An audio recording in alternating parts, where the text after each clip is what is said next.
अस्सलामुअलैकुम। मोहम्मद अज़हर सिद्दीक़ अपने programme political diaries के साथ हाज़िर खिदमत है। सोशल मीडिया टीम की ख़ास तौर पर ये कहा है कि आपसे रिक्वेस्ट ज़रूर करूं। मैं सब्सक्राइब करने का नहीं कह रहा, वो आप लोगों की अपनी मर्ज़ी है। जिसने चैनल देखना है, बेहतरी की तरफ चीज़ें चाहती हैं, सच्चाई देखें, उन्होंने करना है। मैं रिक्वेस्ट इसलिए नहीं करता, इस सेंस में नहीं कि लोगों को नहीं आना चाहिए।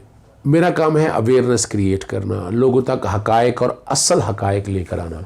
तो इसलिए कोई इस चैनल से कोई पैसे बनाने का मकसद नहीं है कि वक्त कीमती ज़्यादा है। हाँ, एक गुजारिश जो है मेरी सोशल मीडिया टीम ने ख़ास तौर पर की है कि बेल आइकॉन को क्लिक करके ऑल का बटन दबा दें। उससे ये होगा नोटिफिकेशन जो है हर वीडियो का आप तक पहुंच जाएगा। सब्सक्राइबर तो बहुत ज़्यादा हैं, लेकिन नोटिफिकेशन के मुताबिक कई लोग प्रोग्राम टाइमली पहुंच नहीं पाता और देख नहीं पाते। आपके सामने ख़ास तौर पर आज कोऑपरेटिव स्कैंडल के हवाले से सुप्रीम कोर्ट ने बहुत बड़ा फ़ैसला दिया है। यानी आज हम बुत बैठे हुए हैं जी, बुत है और उस कॉन्टेक्स्ट में बात है। दूसरा, शौकत सिद्दीकी चेहरा बेनकाब हो गया इन सब माफियाज का और बड़ी क्लैरिटी के साथ है। प्रोग्राम शुरू करने से पहले आपको याद है कि हमने स्पेशल पर्सन या पर्सन विद डिसेबिलिटीज़ है, उसका कानून 2021 का पंजाब हुकूमत ने पास कर लिया और इसका सारा क्रेडिट जो है वो जनाब जस्टिस जवाद हसन को जाता है। फिर जिस तरह कोऑपरेट किया जनाब यावर बुखारी साहब ने, जो मिनिस्टर फॉर सोशल वेलफेयर है, बहुत डिसेंट आदमी, मेहनती आदमी है, काम करने वाले आदमी है। और सेक्रेटरी हसन इकबाल बड़ाई साहब,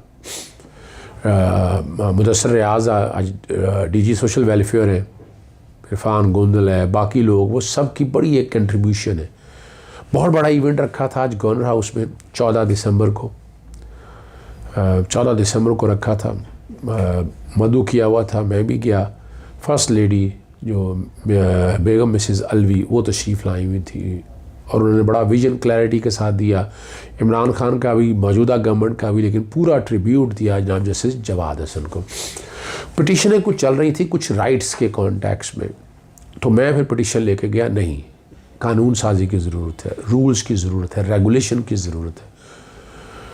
स्पेशल चिल्ड्रन के हवाले से बजट इनका कैसे एलोकेट होना है, और आप जब डिसेबिलिटी सर्टिफिकेट लेने जाते हैं तो उसमें बड़ी प्रॉब्लम है, महीने लग जाते हैं, लाइनों में लोग लगे होते, तो बड़ी परेशानियाँ थी। कानून मैं आपके साथ बैकग्राउंड पे शेयर कर रहा हूँ, ये बिल की शक्ल में, एक्ट की शक्ल में आ गया। एक्ट मुझे शेयर हो जाएगा तो वो आप तक मैं भिजवा भी दूंगा, लेकिन ये वो कम बेश वही है, सारा टोटल तकरीबन वही है। जिसमें राइट्स की बात हुई है, डिस्क्रिमिनेशन नहीं होनी, इनको मुलाजमतों के हवाले से इनकी तजलील नहीं करनी, तस्हीक नहीं करनी, इनको स्कूलों में दाखिला, ये सारी चीज़ें जो है ना उसके अंदर आ गई हुई हैं। और सर्टिफिकेट फॉर रिकग्निशन उन्होंने दिया, शुक्रगुजार है इनके। हमारा काम तो पब्लिक की मदद करना है। तस्वीरें जो सब हैं वो बैकग्राउंड पे चल रही होंगी, सर्टिफिकेट भी बैकग्राउंड पे चल रहा होगा कि जो हमारी काविशें और कोशिशें, मैं इस गवर्नमेंट को इसलिए क्रेडिट देता हूँ, इन्होंने पब्लिक इंटरेस्ट के कामों में हडल क्रिएट नहीं की। वो चाहे चीनी की इंक्वायरी हो, गंदम की इंक्वायरी हो, IPPs का मसला हो, बैंक लोन्स का मसला हो, पेट्रोलियम का हो, और ये ख़ास तौर पर कानून साजी, कितने ही कानून है जनाब जस्टिस जवाद हसन ने रेड जोन सिक्योरिटी एक्ट के हवाले से इन्होंने फैसिलिटेट किया। ये वन मस्ट एडमिट, और ये ज़रूरी है। इस मुल्क में जुडिशल एक्टिविज़म को उतना फ़रोग मिलना चाहिए ताकि रिज़ल्ट मिल सके। और यहाँ मैं ट्रिब्यूट अगर जनाब जस्टिस मियाँ साकिब निसार साहब को ना दूँ, जो रिटायर को, उनकी खिदमात सराही जाएंगी। बड़ा काम किया उन्होंने। तो सियासी लोगों ने वैसे ही उनके साथ इस मामले को लेकर चले, और वो यानी वो काम नहीं ना कर सके, उन्हें बड़ी दिक्कत और परेशानी हुई ना इस हवाले से। और जैसे साकिब निसार ने तो अपने दौर में वो काम किए हैं जो नामुमकिन हाथ में से हैं। बच्चों की स्कूलों के फ़ीस ले लें, डॉक्टर्स की फैसिलिटीज़ ले लें, स्टंट ले लें, पानी का इशू ले लें, डैम बनने का इशू ले लें, क्या क्या मैं आपको कहूँ, हर इशू पे उन्होंने बहुत काम किया। अब ले चलते हैं, बड़ा अहम इशू है ये जो कह रहे हैं ना कि अदालतें काम नहीं ठीक कर रही हैं। अदालतें बहुत ज़बरदस्त काम कर रही हैं, बड़ा एतराज़ रहता है आप लोगों पर। देखिए, छोटा मोटा गलती और गुंजाइश रहती है बेहतरी की तरफ, तो वो सारा कुछ हो रहा है। लेकिन ये कहना कि अदालतों को मौजूद इल्ज़ाम ठहराना बिला वजह ज़्यादती है। बेहतरी की तरफ चीज़ें चल रही हैं। अभी आपके सामने बताऊँगा, कोऑपरेटिव सोसाइटी का फ्रॉड के मुलज़मान की ज़मानत कबल अज़ गिरफ्तारी मुस्तरद हो गई है। मुलजिम शाह मोहम्मद इरफान रसूल और सराजुल हक को आता अदालत से बाहर गिरफ्तार कर लिया। 39 करोड़ 30 लाख रुपए के फ्रॉड का इल्ज़ाम है, नैब के प्रोसिक्यूटर ने अदालत को बताया। मुलजमान ने 9 एकड़ से ज़ायद सरकारी ज़मीन पर कब्जा करके लोगों को बेच दी। और assistant registrar cooperative housing society Sartajul Haq के वकील की गलत बयानी पर इजहार बरहमी। गलती अदालत से गलत बयानी आपको महंगी पड़ सकती है। जस्टिस उमर अता बंदयाल साहब के रिमार्क से आपके वकील ने बतौर इंक्वायरी अफसर तमाम मुलज़मों को कोर्ट में तहफ़्फ़ुज़ दिया है। आप भी उनके जुर्म में बराबर के शरीक हैं। चेयरमैन नैब में अपने मुकदमात का सामना करें। जाएँ नैब में जाकर अपने मुकदमात का सामना करें। मुलज़मान ने सरकारी ज़मीन पर कब्ज़ा करके लोगों के साथ फ्रॉड किया और ये आज अदालत के बड़े ज़बरदस्त हैं। तो ये जो कहना बैठ के नैब के वाले, वो सियासी तौर पर ऐसे ही बदनाम किया जा रहा है, पॉलिटिकल इंजीनियरिंग का कोई नहीं था। मैं पहले भी कह चुका हूँ, जजिस को ये इज्तनाब करना चाहिए इस तरह की बातें करने से। कौन सी पॉलिटिकल इंजीनियरिंग, यानी यहाँ करप्शन आपको पता है रिफाइन काम है, पर ये इतनी आसानी से काम है। वाइट कॉलर क्राइम है, अदालतों में जाना है, अदालतों में जाकर काम सारा होना है। आगे मैं बढ़ता हूँ, नवाज शरीफ के एक और चहीते साबिक जज जो हैं शौकत सिद्दीकी की बरतरफी के खिलाफ 5 रुकनी बेंच ने केस की समाअत की कल। और शौकत सिद्दीकी ने सुप्रीम कोर्ट पर एतमाद का इजहार कर दिया। उन्होंने कहा सोच भी नहीं सकता कि बेंच का कोई रुकन जानबदार है। दरख्वास्त अगर खारिज भी हो जाए तो अदलिया को मौजूदा इल्ज़ाम नहीं ठहराऊँगा। दुनिया का आखिरी शख्स हूँगा जो अदलिया के लिए बेतौकीरी करे। यहाँ कॉलोफिल में तादाद नहीं देख रहे इस इंसान के। इस इंसान ने अपने ज़ाती मफादत के लिए क्या कुछ किया, क्या बदनाम किया। इरफान सिद्दीकी से ताल्लुकात और अदालतों को बिला वजह मिलाइन करने की कोशिश की, और वही एजेंडा है जो शरीफ ख़ानदान का है। तो 2007 की जो वकला तहरीक थी, उसमें जो बाद में तकर्री और तैनाती हो, इसमें कई सियासी हैं। मुस्लिम लीग नून से अच्छा नहीं लगता मैं किसी चीज़ का जिक्र करूँ, लेकिन ये मुझे बहुत कुछ पता है। जस्टिस सजाद अली शाह ने का शौकत सिद्दीकी के वकील हामिद खान से मुकालबा। आप कहते हैं कि पूरी सुप्रीम जुडिशल काउंसिल जानबदार थी। आपके मुताबिक शौकत सिद्दीकी के ख़िलाफ़ साबका रेफरेंस भी बदनीति पर मबनी है, जैसे सजाद अली शाह पूछ रहे हैं। पहले वाले रेफरेंस सुनने वाली काउंसिल में मैं भी रुकन था। अगर पूरी काउंसिल पर बदनीति का इल्ज़ाम है तो मेरा बेंच पे बैठना मुनासिब नहीं है, जैसे सजाद अली शाह ने मार्क्स दिए। दरख्वास्त में जानबदारी का इल्ज़ाम चीफ जस्टिस और सीनियर जज पर है। जस्टिस सजाद अली शाह ने नाम काउंसिल में शामिल था, लेकिन इन रेफरेंस पर अभी फ़ैसला नहीं दिया। ये जस्टिस जो है सजाद अली शाह का है, काउंसिल का एक हिस्सा जानबदार हो तो पूरा इल्ज़ाम बॉडी पर आता है। तहरीरी एतराज़ तो 2 जजेस पर है। हामिद खान ने बताया काउंसिल में शामिल हाई कोर्ट जजेस को तो केस का इल्म नहीं होता। जस्टिस सजाद अली शाह ने बताया सिर्फ नोटिस आता है कि काउंसिल का इजलास है, आ जाओ।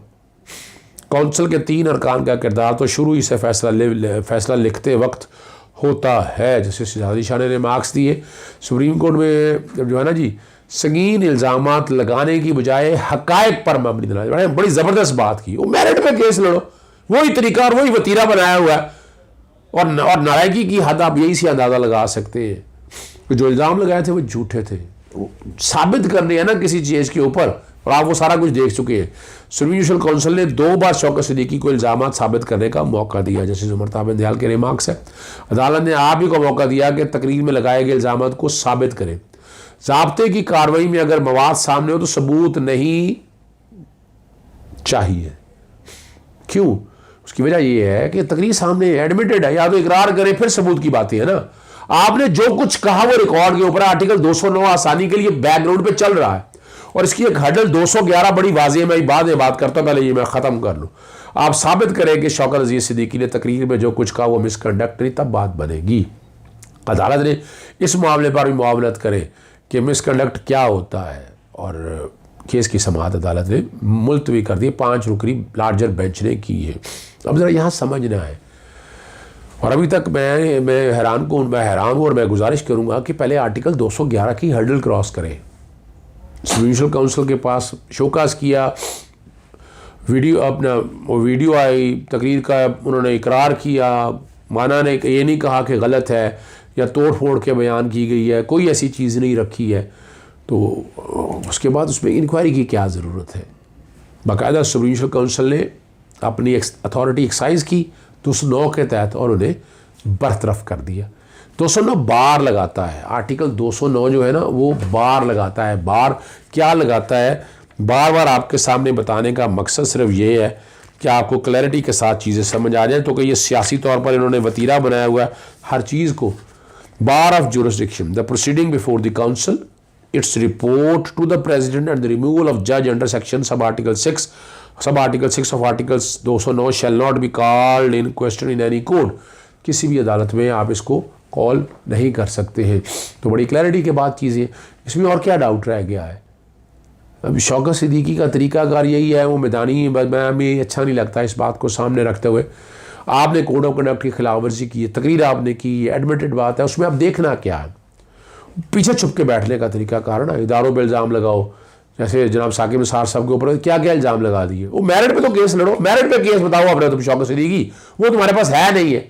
और जो कुछ तुम करते हो मैं उनमें नहीं जाना चाहता, जो तुम्हारे बारे में सुनता हूँ मैं अच्छा नहीं लगता इस बात को। आपने बड़ा नुकसान पहुँचाया हमारी अदालतों को, आपने अदालतों को बदनाम करने की साजिश की है, अब बराबर के कसूरवार है और आपको ऐसा नहीं करना चाहिए। अब जो मर्जी आप कहते हैं आकर जनाब ये है वो है, मैं किसी की जानबदारी नहीं, तो और क्या है, और क्या ये सारा कुछ हो रहा है, ये और क्या तरीकाकार है। जैसे जस्टिस काजी फाइज साहब भी यही करते रहे थे। जस्टिस काजी फाइज साहब का फिर सवाल वही पैदा होता है। जस्टिस काजी फाइज साहब की देखिए, अब दोनों केसेस में फ़र्क देख लें। जस्टिस काजी फाइज साहब पे था जायदाद प्रॉपर्टीज़ के हवाले से, उसकी इंक्वायरी का तरीकाकार FBI के ज़रिए निकाला, आपके सामने है ना। उनकी मिसेस के नाम है, मिसेस ट्रेल नहीं दे सकी, मिसेस सोर्स ऑफ फंड नहीं दे सकी, एग्रीकल्चर इनकम का तो वो डिक्लेयर नहीं थी, प्रॉपर्टीज़ परचेज करने पैसा बाहर से भेजा, पैसा कहाँ से आया वो ट्रेल मौजूद नहीं था, फिर जॉइंट अकाउंट थे उसके अंदर जो डिक्लेयर किए थे, बच्चों के खर्चे कैसे फिर आपने किए। तो ये सारे वो सवाल हैं कि इंक्वायरी हो गई, उस इंक्वायरी के अंदर FBI की रिपोर्ट ही को ख़त्म कर दिया गया और बार बार आप लोग पूछते हैं कि अभी तक नहीं है। मैंने फिर कोशिश की थी पता करने की अपने दोस्तों से, सुप्रीम कोर्ट जो हमारे सहाफ़ी हज़रात वगैरह हैं, अभी तक तो कह रहे कोई पता नहीं है।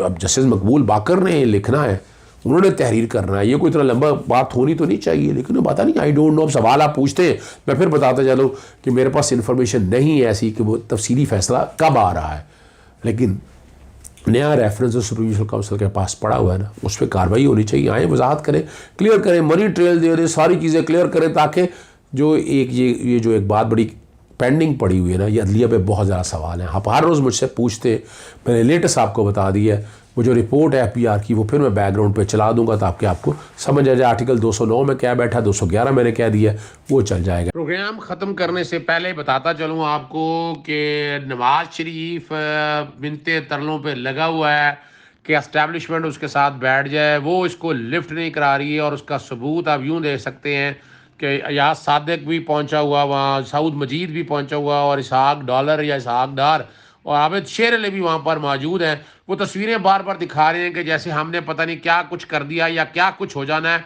उनकी औकात कितनी क्या आप यहीं से अंदाज़ा लगा सकते हैं।